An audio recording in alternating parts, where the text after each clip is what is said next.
안녕하십니까.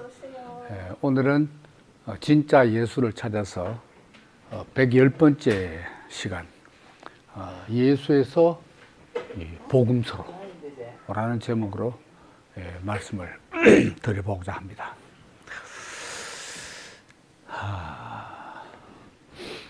이제 이야기의 실마리를 어디서 풀려고 하느냐 하면, 기독교라는 것이 이제 언제 시작되었는가? 기독교의 시작.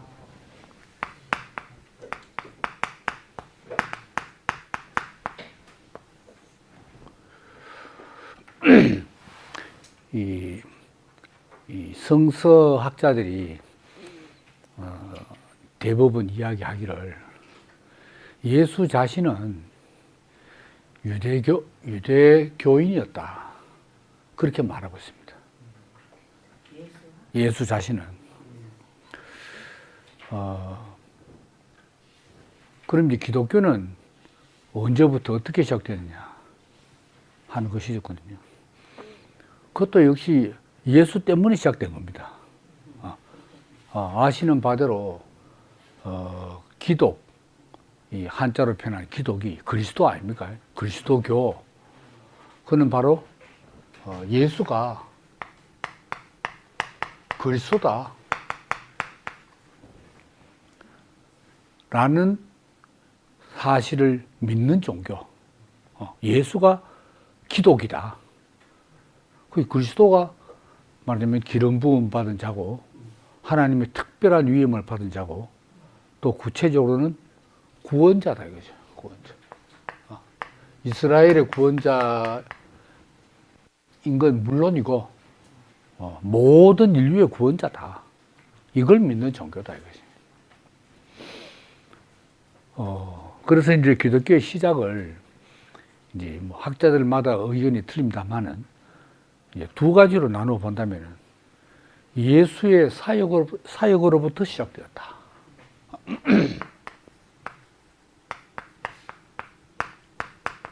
예수의 사역으로부터.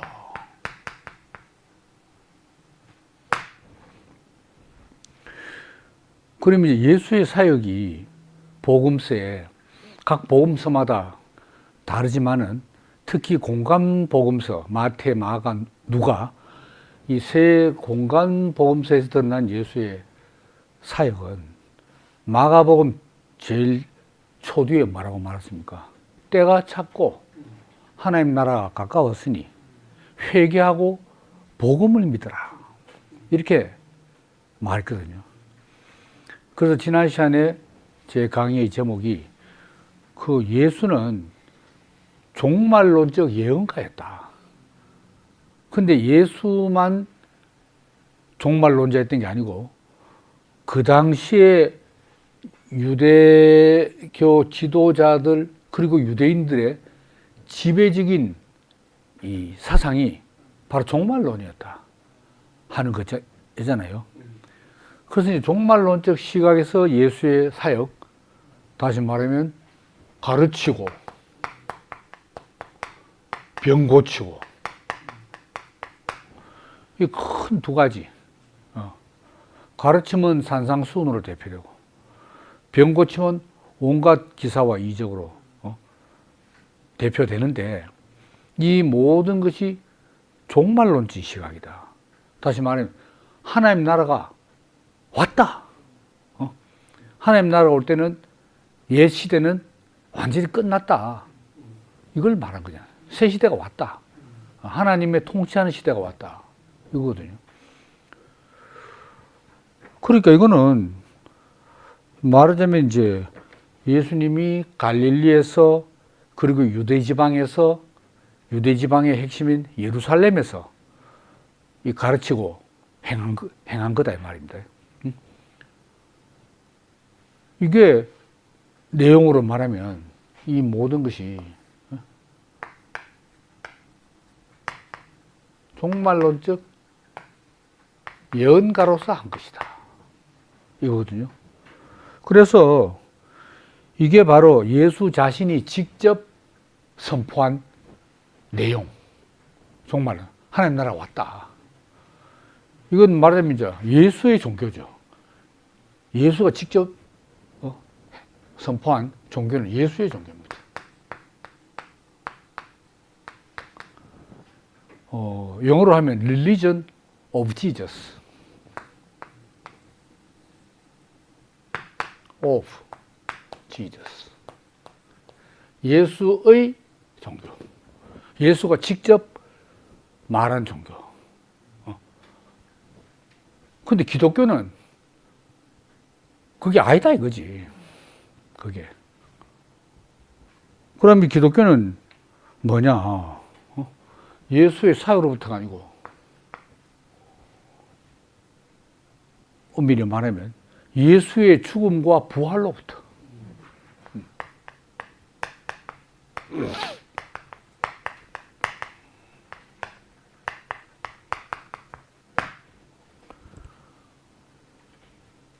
그래서 예수 자신의 죽음, 예수의 부활, 그걸 붙잡고 그걸 바탕으로 기독교가 시작됐다. 그럼 이제 예수가 자기 사역할 때 자기 죽음과 부활에서 이야기를 안 했다 이거라. 그 나중에 제자들이 그 죽음을 해석하고 부활을 믿은 거지 이거거든요. 그래서 이거는 예수의 종교는 쉽게 말하면 하나님 나라고. 종말론 찐 하나님 나라의 도래. 이게 이제 예수의 종교고, 이거는 신앙의 목표가 예수 자신이다 이거지. 그러니까 이거는 예수에 관한 종교. 예수의 종교가 아니고. 그래서 religion about Jesus. 예수에 관한. 이게 큰 차이다. 근데 이 예수의 죽음과 부활을 누가 가장 분명하고 심도 깊게 이야기했느냐? 그게 바울인 거야. 그래서 기독교는 예수로부터 시작된 게 아니고 바울로부터 시작됐다 하는 말이 그래서 나온다 이거죠. 죽음과 부활. 요게 이제 다르다 이거죠.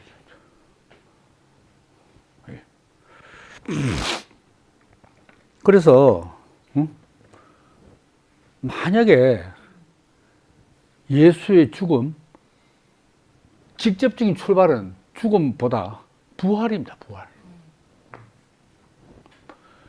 죽음의 의미는 그 다음에 해석된 거고 직접적 부활인 거라. 그러면 만약에 부활 안 하고 예수가 죽은 걸로 끝났다. 그러면 예수 그 앞 시대에 또 예수 당시에 거짓 선지자들이 많이 나왔잖아요. 내가 자칭 메시아가 많이 나왔어. 그 사람들이 전부 잡혀가지고 처형되는 거라. 그럼 그 중에 한 명이야, 예수가. 군중들을 선동해서 무리를 일으키다가 로마 당국에 단속에 걸려가지고 처형당한 여러 선지자들 중에 한 명밖에 안 된다 말입니다. 근데 죽은 걸로 끝난 게 아니고 예수가 부활했다. 이게 이제 기독교의 직접적인 시작이지. 그런데 문제는 이제 진짜 부활했나 안 했나 이게 문제일 거야. 진짜 부활했나 안 했나. 그래서 역사적 예수를 탐구하려면은 역사적 예수는 신학자들뿐만 아니고 오히려 역사가들도 탐구할 수 있잖아요. 예수도 역사적 인물도 하면은 역사가들이 탐구할 수 있잖아요. 그런데 역사가들의 눈에는 부활이란 이 사건을 역사적 사건도 기록할 수가 없어. 요거는 신학적인, 종교적인 믿음의 문제지 역사적 사실로 판명되는 문제가 아니잖아요. 근데 뭐가 역사적 사실이냐? 예수의 추종자들이, 제자들이 실제로 부활했거나 안 건 둘째치고 부활보다 부활에 대한 믿음, 부활했다고 믿습니다. 이거는 제자들이 예수의 부활에 대해서 믿었다. 그거는 역사적인 사실인 거라. 그러나 막 적어놨잖아요. 적어놨잖아요. 부활을 보다도 예수가 부활했다고 믿었다는 것은 역사적 사실이 맞게 맞는 거라. 거기서 기독교가 시작됐다. 그런데 이 부활에 대한 믿음이 바로 이 종말론의 내용 안에 들어가 있는 내용입니다. 이게. 종말론에. 누차 말씀드렸지만 그 종말론은 묵시적 종말론은 결국 하나님이 인류의 역사에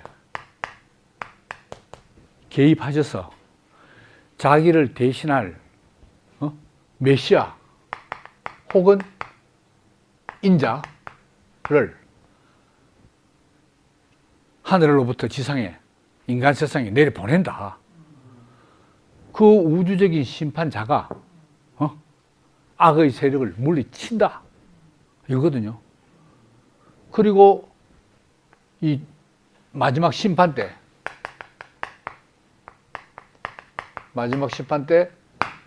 죽은 자들이, 이미 죽은 자들이 막 살아있는 자는 그대로 심판받고 땅에 묻혀있는 죽은 자들이 다 일어나는 거라. 그게 부활 아닙니까? 그래서 의인은 영원한 상을 받고 죄인은 영원한 벌을 받는다. 둘째 사망의 벌. 이게 신약 성경에만 나오는 이야기가 아니고 벌써 유대 종말론에 예수 시대 앞에 하면 벌써 종말론이 나올 때 벌써 그런 이야기 다 나왔다 이 말입니다. 그리고 죽음, 하나님이 의로운 자는 죽어도 부활시킨다 하는 종말론적 신앙을 가지고 있었는 거라. 그걸 예수에게 딱 적용한 거지. 바로 예수야말로 종말론에서 말하듯이 죽음으로 끝난 게 아니고 우리 앞에서 먼저 부활했다. 그리고 그는 둘째 사망에 절대로 빠지지 않는다. 영원히 살아계신 분이다. 이렇게 믿었다 이 말입니다. 뭐 믿는데 뭐 어쩌겠어요. 믿는다는데. 자, 그래서 예수의 부활에 대한 믿음, 여기서 기독교가 시작됐다 이 말입니다. 기독교가.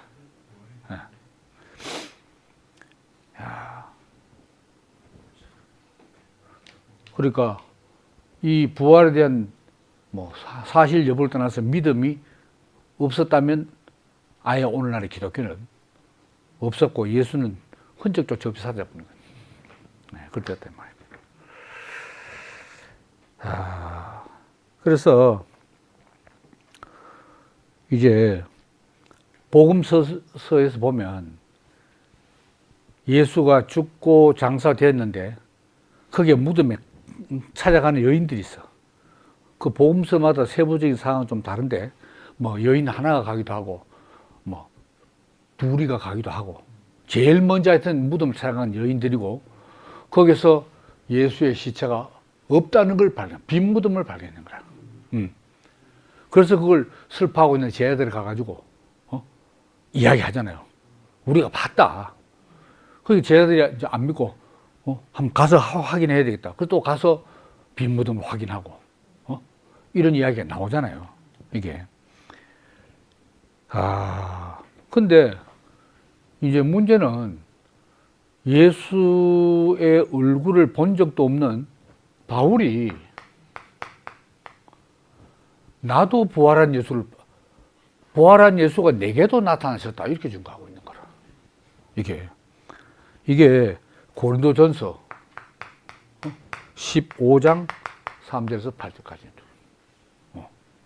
아주 뭐 마치 본 것처럼 딱 이야기하고 있어요.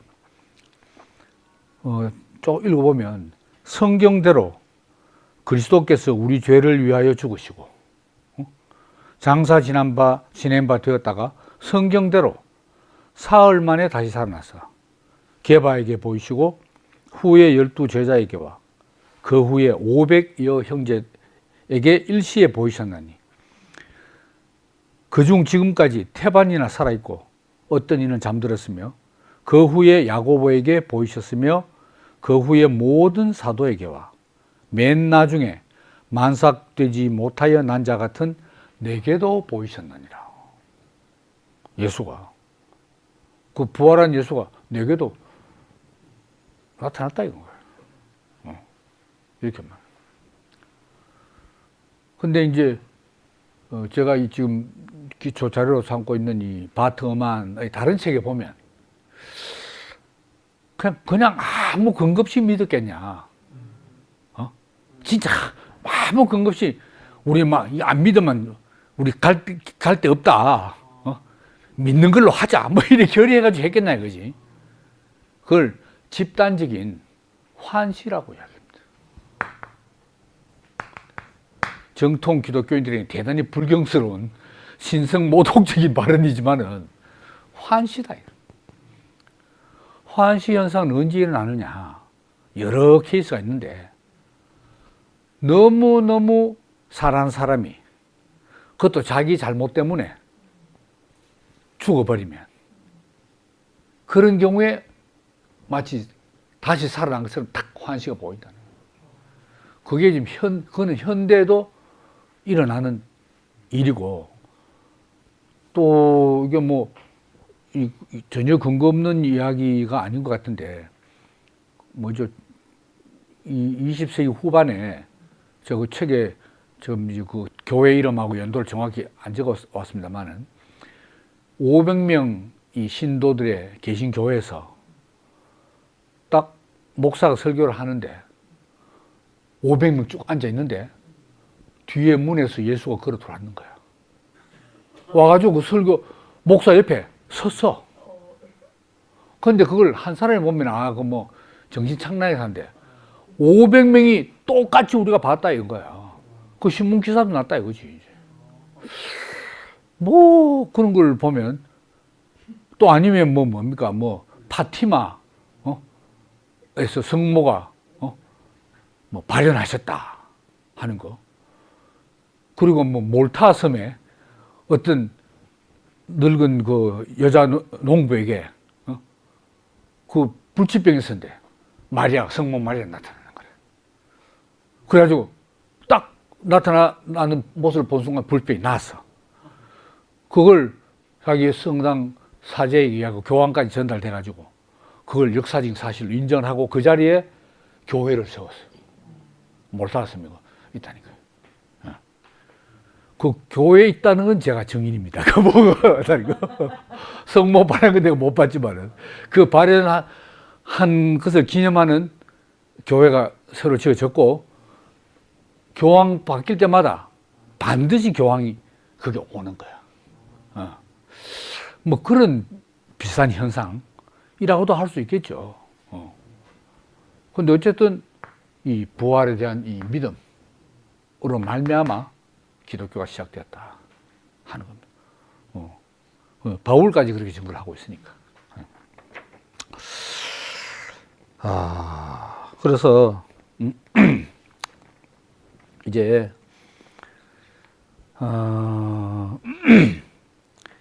이제 성경의 복음서의 기록들을 보면은 자 부활한 예수가 예수의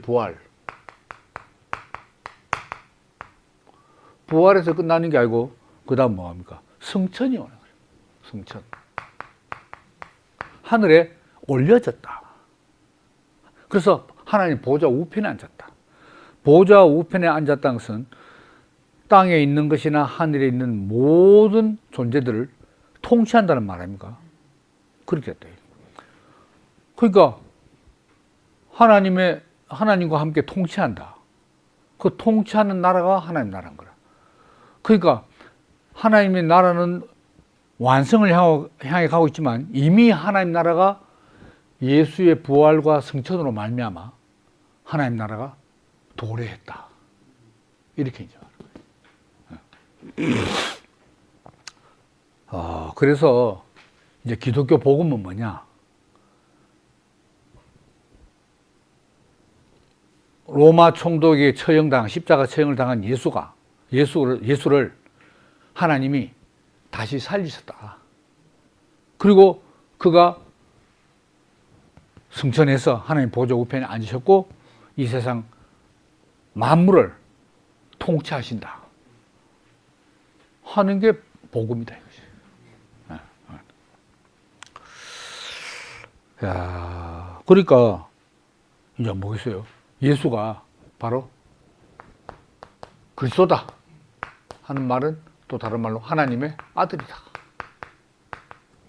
하나님의 아들이다. 이렇게 이제. 그래서 그냥 승천을 했다. 그럼 승천하고 끝나느냐? 아닌 거라. 마지막 날 심판 때, 최후의 종말 때 승천해서 예수가 재림한다. 요까지가 이제 복음입니다. 그 말이죠. 이 종말론적이잖아요. 재림한다. 야, 그래서 예수가 그리스도고 하나님의 아들이고 다시 말해 그리스도가 메시아지 뭐. 메시아다.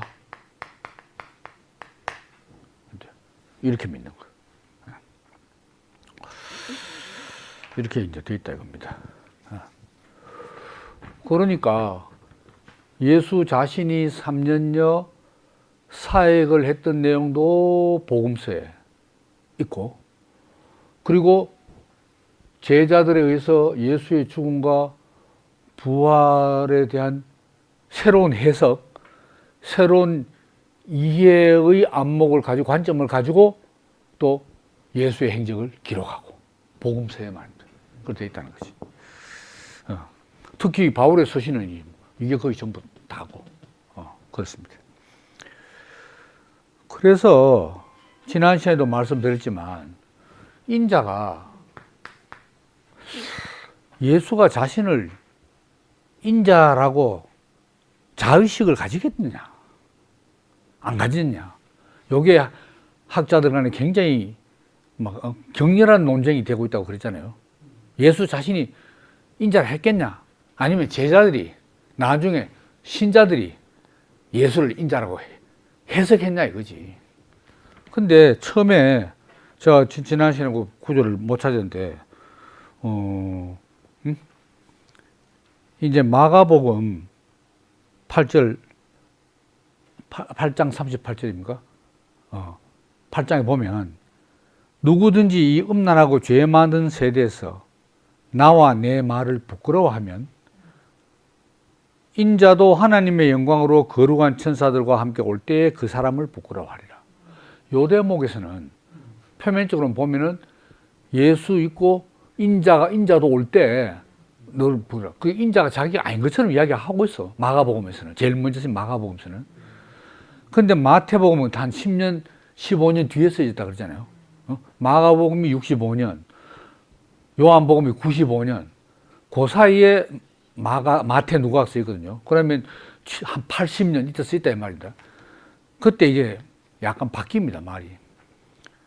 누구든지 사람들 앞에서 나를 안다고 증언하면 나도 하늘에 계신 내 아버지 앞에서 그를 안다고 증언하겠다. 해서 바로 아버지한테 바로 하늘에 증언하는 그런 가까운 사이로 딱 자기를 인자처럼 이야기하는 거예요. 그보다 더 정확하게는 마가복음에서는 8장에서 사람들이 나를 누구라 하냐 이런 물었어요, 제자들에게. 근데 마태복음에서는 사람들이 인자를 누구라 하느냐 말이 딱 바뀌는 거라. 그러니까 그만큼 이 예수에 대한 신앙이, 예수 자신이 설사 인자가 올 때라고 자기는 인자가 아니고 장차 올 인자지 이야기했다 하더라도 이미 마태복음을 쓸 때 당시에 이 신앙인들은 예수 자신이 인자인 거라. 당신이 인자지. 이래 됐다 이 말입니다. 뭐 성서학자들 성서 아주 치밀하고 예리하게 분석해요. 뭐 아니라 할 수가 없어. 증거를 딱딱 들이대니까. 그래서 이제 문제는 이거죠. 아까도 말씀드렸지만, 자, 예수가 그리스도고 하나님 아들이고 메시아다 하는 걸 전하는 것이 복음입니다. 복음이 왜 이렇게 됐냐? 일단은 예수가 십자가에 죽음. 그 다음에 예수의 죽음, 부활. 하나님이 능력으로 죽은 자 가운데서 예수를 일으키셨다. 부활. 그 때문에 그리스도고 하나님 아들이고 메시아다. 이럴 때. 근데 요거는 아까도 말한 부활에 대한 믿음부터 시작된 거고, 자, 유대인 크리스찬들이, 유대계 기독교인들이 다른 유대계 비기독교인들, 아직 예수를 안 믿는 사람에게 예수의 복음을 전해요. 그러면 일단 역사적 사실은 예수의 죽음이다. 십자가의 죽음. 이건 유대인들도 이거는 부인 안 하거든. 그런데 이 안 믿는 유대인들은 메시아가 그 로마 총독에게 재판받고 조롱받고 고난당하고 채찍 맞으면서 십자가에서 죽었다. 이 자체가 안 받아들여진 거예요. 왜냐하면 자기들의 메시아 개념에는 그게 없어. 일은 아예 고난받는 메시아, 그 말도 안 된다 이거지. 메시아는 오자마자 대적들을 정복하고 제압해야 된대. 그거 뭐 맞고 나중에 부활하는 것도 그건 저거가 믿는 거지. 사실로 확인 안 되죠. 이런 게 상당히 그 유대인들에게 복음을 전하기가 어려웠다는 거지. 이게. 그러면 어째야 됩니까? 성경을 증거로 들여야 되는 거라. 성경에 다 그래 돼 있다. 너 몰라 그렇지. 메시아가 원래 고난 받도록 돼 있다. 라고 구약 성경을 찾아 뒤벼야 될 거야, 이게.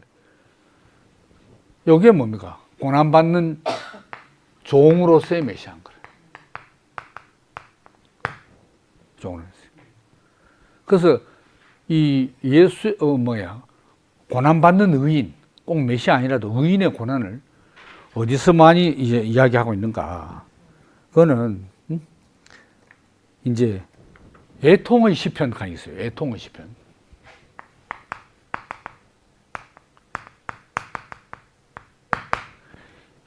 애통의 시편이 3편인데 22편, 35편, 그 다음에 69편. 내용들이 비슷해요. 근데 시편 22편을 예를 들면 우리가 잘 아는 대로 첫 구절이 뭡니까? 나의 하나님, 나의 하나님, 어찌하여 나를 버리시나이까? 이게 첫 구절이야. 그러니까 좀 냉정하게 말하면 예수 십자가에 달렸을 때 죄가 없었어. 다 달아나고. 근데 나의 하나님, 나의 하나님, 어찌하여 나를 버리시나이까라고 시편 22편이랑 똑같이 했을 때 누가 오지 않습니까? 그건 마가복음의 저자가 아니면 그 앞에 그 구전 내려온 전승들이 예수는 그렇게 소리쳐 죽었다라는 전승들을 토대로 적었는지 아니면 자기가 이거 틀림없이 막 이런 심정으로 안 죽었겠나 해서 추정해서 기록했는지 묻지 않습니까? 어찌하여 나를 버리시나이까. 그리고 뒤에 보면 17절, 18절 보면 저희가 나를 주목하여 보고 내 겉옷을 나누며 속옷을 제비 뽑았나이다. 복음서 보면 완전히 로마 군병들이 그런 거로 나오잖아요. 그 시편 22편 보고 간 거지. 그러니까 야, 그래서 이제 안 믿는 유대인들은 시편 22편을 모릅니까? 다 알지. 이 고난받는 종에 대한 의인의 고난, 억울하게 이제 고난을 받으니까 어찌하여 나를 버리시나 하잖아요. 이거를, 고난받는 이 편을, 22편을 예수와 연결 안 시켜. 그게 예수하고 무슨 관계냐, 그럼 옛날에 시편 저자가 수백 년 후에 나올 예수를 생각하고 예언했단 말인가. 근데 예수의 추종자들은 그렇게 안 보는 거라. 이 예언이, 이 시편 영감에서 쓴 이 시편의 내용이 바로 우리 앞에서 죽은, 고난받고 죽은 예수를 예언한 거다. 고난받는 의인을 예언하는 예언의 성취, 예수에게서 성취됐다. 뭐 이렇게 해석하는데 못 짜겠어. 그러니까 과거의 어떤 의인의 모습을 기록하는 데 목적이 있는 게 아니고 바로 지금 우리 앞에서 고난받고 죽은 의인 예수를, 메시아 예수를 계시한 거다. 예수의 신자들은 그렇게 해석해요. 이게 이제 해석하기 나름이죠. 똑같은 시편 22편을 두고. 그래서 이제 또 어떻게 해석하냐. 이 의인의 고난은 빌라도가 악해서 사내들이네, 사두개파들이 불의해서 그런 것보다도, 사람의 잘못을 돌리기보다도 이거는 하나님의 영원한 계획이었다.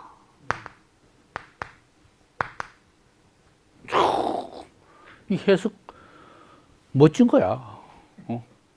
하나님의 영원한 계획에서 된 거다. 이렇게 딱 해요.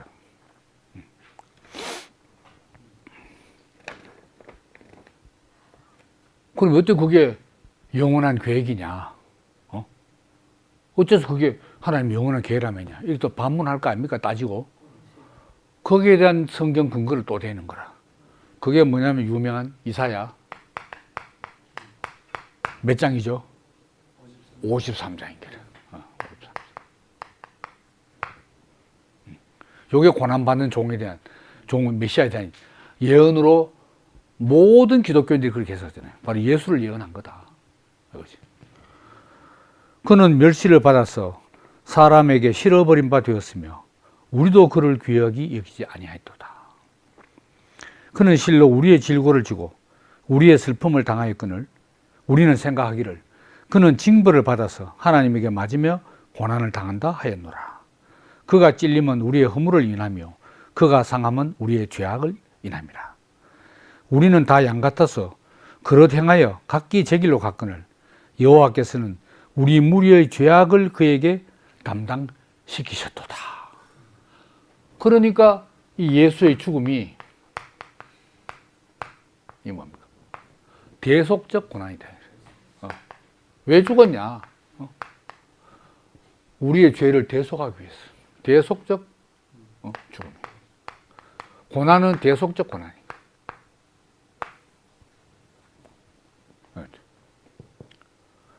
근데 그 당시에도 물론 그랬겠지만 오늘날 유대교는 뭡니까? 기독교를 인정 안 하잖아요. 기독교를 인정한다고 해서 유대교를 접어야 돼. 안 그래요? 그러니까 오늘날에도 유대교 학자들은 이사야서 53장을 이건 예수에 대한 예언이다. 그래서 이제 그렇게 해석 안 하는 거야. 그럼 어떻게 해석할까요? 이 당시 이사야서라는 게 언제 쓰였냐? 남유다가 바빌론에 망해가지고 포로로 유배 때 갔을 때 거기서 이사야 쓴 거다. 그것도 이사야도 1, 2사에서 3, 2사에서 3, 2사에서가 있어요. 한 사람이 다 쓴 것도 아니라 53장은 제2이사야가 쓴 거라. 제2이사야가. 근데 그 제2이사야가 이걸 쓸 때 그때 몇 년입니까? 기원전 587년 600년 후에 예수가 나올 걸 탁 계시받아서 아니다 이거지. 이때 고난받는 종은 이건 누구를 말하는 걸까? 바로 이스라엘 백성을 말해. 그 끌려가가지고 고생하는 그 고생과 고난이 다 장차 이스라엘 모든 백성들을 살리기 위한 고난이다. 그걸 말하기 위해서 썼다 이거라. 근데 사실 상식적으로 하면 그게 맞긴 맞아. 그런데 예수의 추종자들은 그렇게 해서 안 하는 거야. 왜? 예수의 죽음을 반드시 복음으로, 구원의 복음으로 해석을 해야 되는 거라. 해석 안 하면 끝이지. 그러니까 좀 인간적인 차원에서 보면 해석이고 하나님 차원에서 보면 계시지. 그 다 계시라 그러죠. 우리가 어디 해석입니까? 계시죠. 하지만은 어디까지가 계시고 어디까지가 해석인지 경계가 애매해요. 근데 어쨌든 복된 해석이야. 이렇게 억지로 갖다 붙인 것도 아니잖아요. 그리고 탁 봤을 때 와 그래 이런 구절이 있었지 했을 거 아닙니까? 막 이 두루마기 구약이 막 두루마기 잡고 뭐 벌벌 떨렸겠지. 바로 이거야. 뭐 하나님 어찌하여 나를 버리시나이까? 그때 해석하고 그때 예수의 고난을 당한 거다고. 지금 몇 년 뒤입니까? 2000년 뒤에 그 해석이 똑같습니까? 그것도 해석이라고 할 수 있고 계시라고 할 수 있는 거지. 내가 억지로 추리해서 갖다 붙인 게 아니고 연약한 나에게 내가 연약하다 보니까 안 되는 사람을 보니까 하나님 내게 보여주셨다. 그래 하나님의 은혜의 빛에 의한 해석이지. 안 그래요? 똑같은 하나님 어째 나를 버리고 시편 22편 저자가 1절에 썼을 때 그때 그 저자 생각하고 그 다음에 그걸 읽는 유대인들이 고난받는 종 자기들이 막 포로로 잡혀갈 때 그때 우리를 말하는구나. 그래 해석했는 거고 다 자기 자신의 상황에 비추어서 해석이 되는 거지. 안 그렇습니까? 그러니까 그렇게 본다면 이 뭐 창세기 1장부터 요한계시록까지는 성경 모두 말씀은 영원히 현재지 뭐 현재적인 말씀이라고 할 수 있는 거라. 이게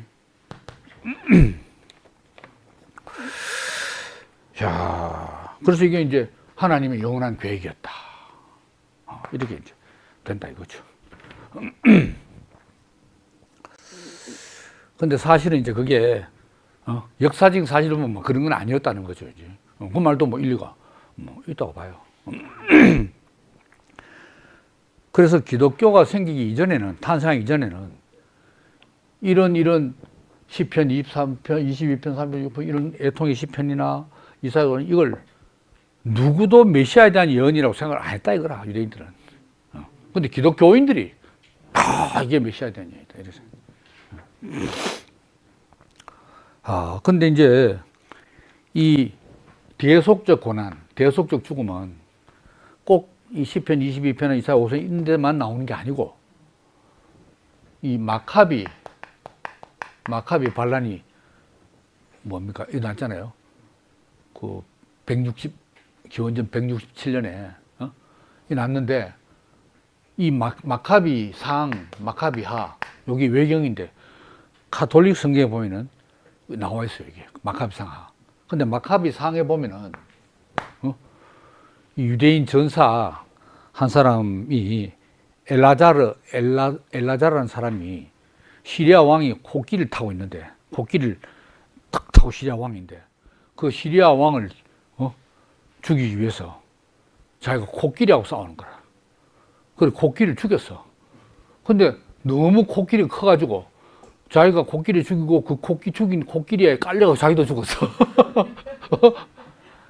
그래서 마카비 상에서 뭐라 하냐. 그래서 그는 그의 백성을 구하기 위해서 목숨을 바쳤다.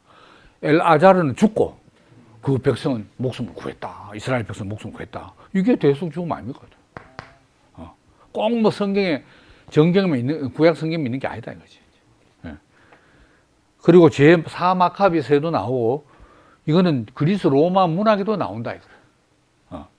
그것까지 이야기 다 하면 좀 김다만 잠깐 이야기하면은 에우리피데스의 알케스티스라는 비극 작품 알케스티스. 이게 이제 여자 이름입니다. 알케스티스의 남편이 아드메투스라는 사람인데 이 사람이 젊은 나이에 죽을 운명으로 딱 돼 있는 거라. 그 자기 젊은 남편 죽으면 안 되잖아요. 그러니까 이 알케스티스가 대신 죽어버린 거라. 죽을 운명을 자기가 죽고 남편 살려버렸어. 그러니까 이제 하데스에 내려갔지. 그게 얼마나 갸륵하고 또 참 애절한 사연입니까? 그러니까 이 반신 반인 헤라클레스가 하데스에 내려가가지고 알케스티스를 구해내는 거야. 그러니까 다시 살려가지고 아드메투스에게 돌려주는 그런 이야기예요. 그게 희극인지 벽인지 모르겠는데 하여튼 알케스티스. 그 알케스티스가 남편 아드메투스로서 대속적인 죽음을 겪잖아요. 이런 이야기들다 이거지.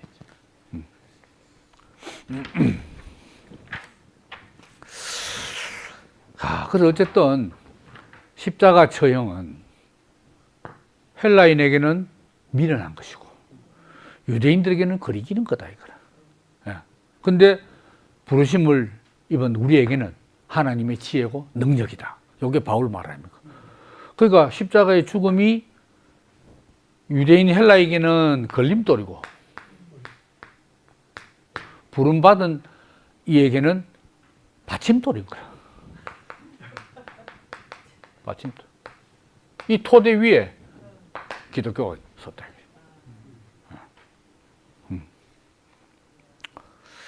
근데 문제는 이제 그 당시에 기독교 공동체가 이제 한 100년 사이에 급속하게 퍼졌잖아요. 그래서 이제 팔레스타인은 물론이고 그 위에 시리아, 그 다음에 소아시아, 그 다음에 마케도니아, 그 다음에 그리스, 그리고 이집트, 북아프리카, 로마, 이탈리아, 요 지중해 동쪽 연안으로 쭉 연안 국가들로 다 퍼졌다 이 말입니다. 100년 만에. 그런데 예수가 이제 메시아다, 하나님 아들이다, 그리스도다, 다 믿는데 세부적인 상황에서 차이들이 많은 거라. 같은 예수를 믿으면서 신앙의 내용에 차이를 많이 가지는 거라. 그 왜 그러냐? 다른 지역, 다른 사람들, 그러니까 다른 맥락, 다 사정과 형편이 다 달라. 근데 다 자기들이 절실하게 구원이 필요해서 믿었다고. 근데 내용이 세부로 차이 나는 거야. 그 왜냐? 이런 차이가 다른 말로 하면 다양성이다. 이런 다양성이 왜 발생했냐? 예수 이해에 대한 다양한 차이 때문에. 그래서 예를 들어서 이제 인자다, 사람의 아들, 이게 다니엘서 7장 13절에 나온 거 아닙니까? 인자 같은 이가 하나님 앞으로 왔다. 그러면 이제 유대인들에게는 그 다니엘서 다 알기 때문에 대충 이 종말론적인 개념으로 인자의 이 윤곽이 딱 잡혀 있다고. 근데 이방 헬라인들이나 로마인들에게 인자하면 이거 굳자고도 사람의 아들 아닙니까? 예수 사람이네. 사람의 아들인데 그럼 사람의 아들이 사람이지 이거 아닙니까? 근데 유대인들 그렇게 생각 안 하는 거라. 왜? 다니엘서 나오는 인자거든 이게. 그게 벌써 단어는 같은데 이해가 틀릴 뻔한 거예요. 그리고 이제 그 다음에 구전 이제 나올 이야기지만 이제 원래 복음서가 65년 마가복음 나오기 전에 뭡니까? 전부 구전이야, 구전. 입소문. 입으로. 카더라 해가지고 하니까 그것도 예수는 처음에 뭐로 이야기했습니까? 예수와 제 아들은 아람어로 이야기한 거라, 아람. 아람어도 넓게 보면 다 그게 세머인데 셈 안에 갈래가 많아요. 그 히브리 중 그 안에 하나거든. 아람어도 그 갈래 중 하나인 거라. 좀 비슷해. 그 시리아에서 쓰던 언어가 이제 시리아도 있고 아람어가 있었다고, 북부 지방에. 예수는 그러니까 아람어, 제 아들도 직접 아람어를 이야기했어요. 근데 신약 성경 복음서에는 뭘로 적혔습니까? 헬라어로 적혀 있는 거라. 언어가 하면 틀려.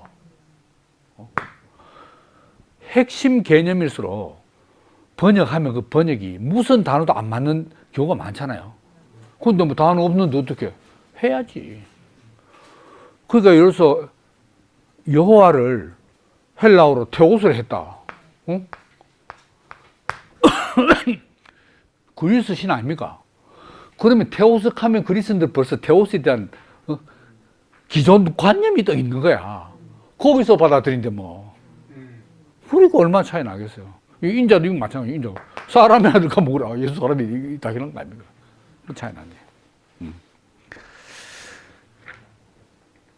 그리고 더 문제는 하나님 아들인 거야. 예수가 하나님 아들이다. 하나님 아들이란 건 다 믿는데 문제는 그러면 예수가 언제 하나님 아들이 됐노? 뭐 이게 문제인 거야. 그래서 여러 가지 차이가 나게 됩니다.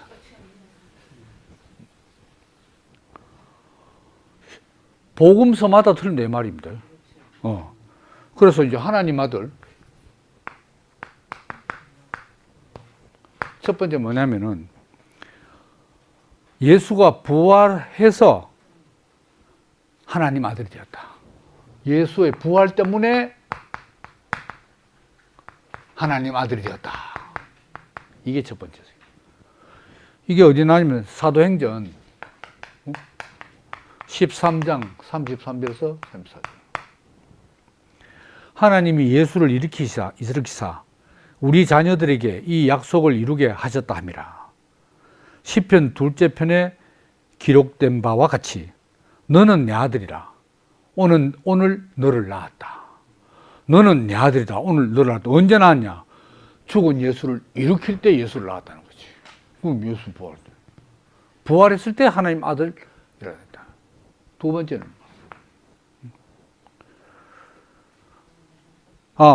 또 이게 이거 하나 더 강조하죠. 로마서, 우리 더 익숙한 로마서 1장 3절 4절 바울이 말한 건 뭐겠냐. 이 아들로 말하면 육신으로는 다윗의 혈통에서 나셨고, 이건 사람 아들이겠죠. 성결의 영으로는 죽은 가운데서 부활하여 능력으로 하나님의 아들로 인정되셨으니, 부활하여 하나님의 아들로 인정됐다고 막 딱 바울이 이야기하고 있는 거야.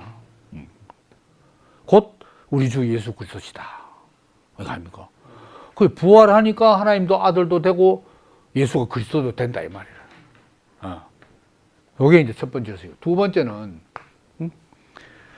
죽음 다음에 됐을 뿐만 아니고 그것도 물론이지만은 전체 사역 기간에도 하나님 아들이었다. 전체 사역 기간. 꼭 부활이니까 그전에도 하나님 아들이었다 이 말입니다. 또 그걸 받침하는 성경 구절을 대표적으로 찾아보면 어디냐. 누가복음 3장 21절에서 22절. 예수도 세례를 받으시고 기도하실 때에 하늘이 열리며 성령이 형체로 비둘기같이 그의 위에 강림하시더니 하늘로서 소리가 나기를 너는 내 사랑하는 아들이라 내가 너를 기뻐하노라 하시니라. 딱 침례 받고 물이 딱 올라올 때 너는 내 아들이라. 아들을 택했다. 그러니까 사역 시작할 때 세례 받았잖아요. 그때부터 아들 돼가지고 계속 이제 사역 기간에 죽을 때까지 하고 또 부활해가지고 물론 또 그전에도 하나님 아들이었다. 또 더 거슬러 올라갑니다. 그게 아니지. 평생 동안 하나님 아들이었다. 요 사역하기 전에도 날 때부터 이제 평생 동안.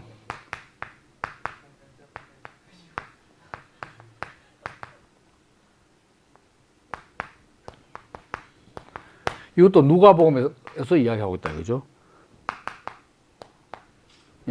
1장 35절. 천사가 대답하여 가로되 성령이 너게 임하시고 지극히 높으신 이의 능력이 너를 덮으시리니 이러므로 나실 바 거룩한 자는 하나님 아들이라 일컬으리라.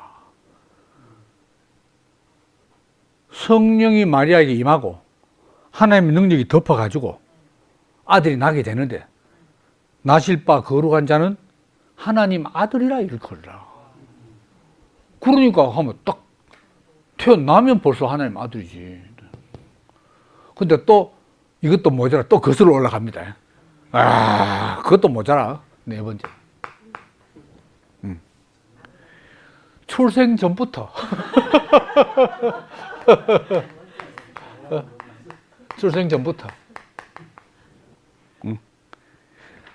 영원 전부터. 하나님 아들. 하나님 아들이다. 요거는 요한복음 1장에서 1절부터 18절까지. 이미 그 자신이 하나님이고 태어나기 전에 예수는 이미 존재했고 그가 세상의 모든 걸 창조했고 하나님 자신으로서 신성한 사명을 띠고 이 땅에 왔다. 성육신 됐다 이 말이에요. 선제성, 예수의 선제성 가잖아요.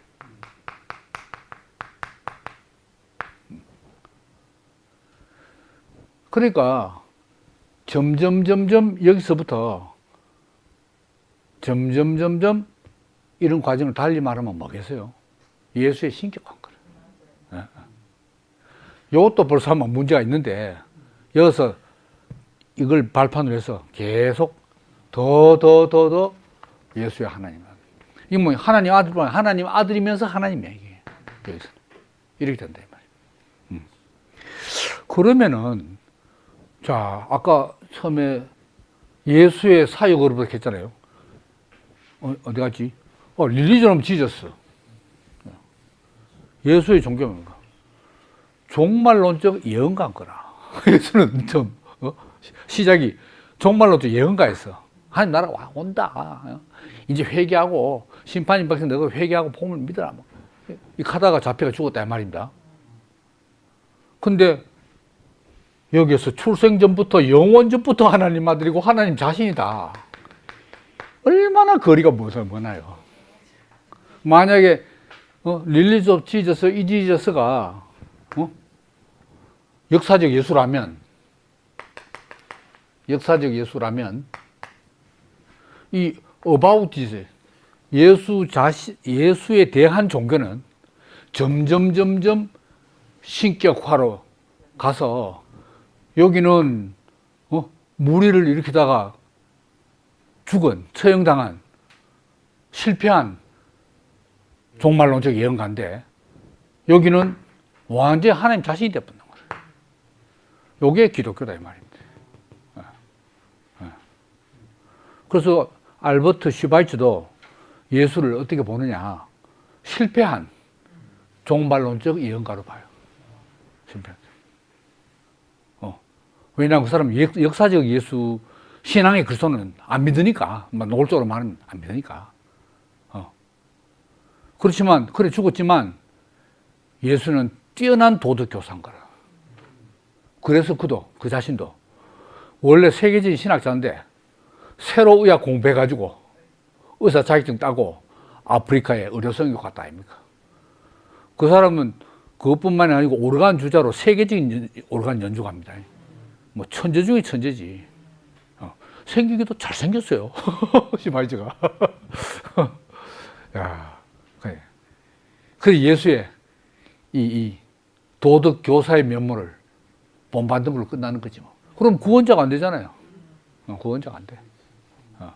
그래 우리의 문제가 항상 그거 아닙니까? 야, 이렇게 신격화 하는 것도 문제고, 그럼 정말 저 예언자로 실패해서 끝났부터 하면, 그럼 또 구원자가 안 되고, 우리의 구원을 어디에서 찾아야 되느냐? 실패했거나 말거나, 하나님은 어찌하여 나를 버리시나이까 했거나 말거나, 그 초라한 역사적 예수가 나의 구원자다. 이래 돼야 되거든. 거기에 진짜 해답이 있다 아닙니까? 네. 이게 이제 이런 예수의 이해, 뭐 해석하면 좀 뭐 이상한 생각 좀, 예수의 해석은 없는데 이때까지 그렇게 이들이 바로 메시아 사상은 유대교에 있었단 말입니다. 그런데 이제 기독교는 우리가 대마하던 그 메시아가 예수다 그거 아닙니까? 그런데 뭐 죽어버렸네. 너무나 짧게 3년 뭐 조금 설치다가 죽어버렸네. 그걸 메시아로 해석하는 것이 바로 고난받는 종으로서, 고난받는 의인으로서 이미 예언돼 있다. 이건 하나님의 영원한 계획이다. 이렇게 예수를 해석한 거 아닙니까? 죽음도 우리 죄를 위해서 대속적인 죽음이다. 얼마나 듣기 좋나요? 부활도 딱 그렇게. 그래가 기독교가 된 거야. 근데 기독교가 2000년 흘러오면서 이게 막다른 골목이 이럴 뿐이다. 과학화, 이성화, 합리화의 시대, 현대인들에게 안 먹혀진다 이 말입니다. 야, 그러면 이제 예수는 통째로 2000년 동안 인간들을 속인 사기냐? 이래 끝날 거냐? 아니다. 진정한 예수의 참모습이 이거다! 라는 오늘날의 살아있는 복음이 나올 것이냐. 이 기로에 서 있는 거 아닙니까?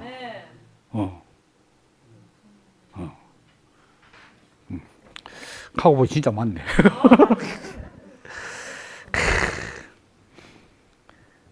그래서 이제 마지막으로 이제 말씀을 이제 드리고자 한다면은, 그러니까 이제 아까 다양성이 이렇게 했잖아요. 예수에 대해서 초창기부터 다양성이 돼서 다음에 또 이야기. 그때도 벌써 사복음서 이 뿐만 아니고 복음서가 많았어. 막달라 마리아 복음도 있고 도마 복음도 있고 베드로 복음도 있고 빌립 복음도 있고 뭐 많아요. 근데 실제로 그 제자가 쓴 건 아니야 이제. 근데 사실 복음서들이 많은데 이제 이 정경에 최종적으로 그 한 사람이 기원전 367년입니까? 약간의 오류 가능성이 있는데 367년에 삼위일체 니케아 종교에서 삼위일체를 제시했던 아타나시우스가 신약 성경 27편을 정경화했는 거야. 27편을. 여기에 사복음서가 채택이 됐어. 이 네 개는. 그렇게 이제 신약 성경은 한 책이 됐습니다. 그러니까 그 뒤에 사람들은 그러니까 그 복음서, 네 복음서가 별로 차이가 없는 듯이 인식하기 쉬운 거라. 그래서 이제 해석의 균질화가 이루어졌다. 이게. 마태복음을 요한복음식으로 해석하기도 하고 또 요한복음을 마가복음식으로 해석하기도 하면서 그 차이를 최소화하려고. 왜? 한 책이 들어있는 거니까. 근데 이 신약 성서 쓴 이 바트 엄마이는 그 딴 사람은 물론 그렇게 많이 보지만 현대 성사학자들은 그게 아니고 각자 사복음서마다 분명히 예수에 대한 다른 시각으로 적었다 이거라. 그러니까 각자의 차이점을 부각시켜야 되지. 차이점 어떤지 누구를 떨어가지고. 그러니까 우리가 예를 들면 예수 탄생에 대한 크리스마스 교회 그 연극할 때 네 복음서를 전부 마가복음 세 복음서를 짬뽕 해가지고 같이 이야기해보는 거라. 근데 그게 아니다 이거. 그게 아니다. 전혀 딴 시각에서 썼다 이게. 그러니까 각자의 고유성, 독특성을 살려야 된다. 그럼 이제 아까 말한 가장 이 사복음서 중에서 인간 예수를 부각시킨 게 어느 복음서냐? 제일 먼저 쓰여진 마가복음이 되거라. 마가복음에서 하나님 어찌하여 나를 버리시나 한 말 딱 나오잖아요. 그죠? 근데 그 마가복음 그 대목을 요한복음 십자가 대목에 예수 말씀으로 해석해보고 또 딴 걸 해서 이러면 안 된다 이거라. 요한복음은 벌써 신격화된 예수인데 하나님이 사람 몸을 입고 내려온 하나님인데 이 세상에 있는 하나님인데 그 사람이 죽는 거하고 하나님이 십자가에 달린 거하고 같습니까? 아무리 육신을 가지다 해도. 그러니까.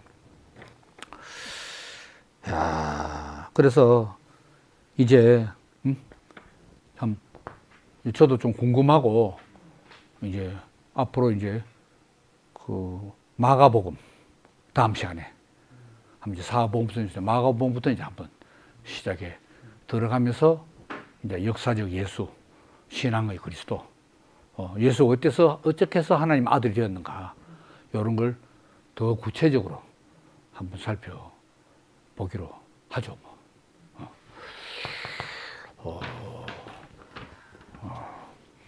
경청해 주셔서 오늘도 역시 감사합니다.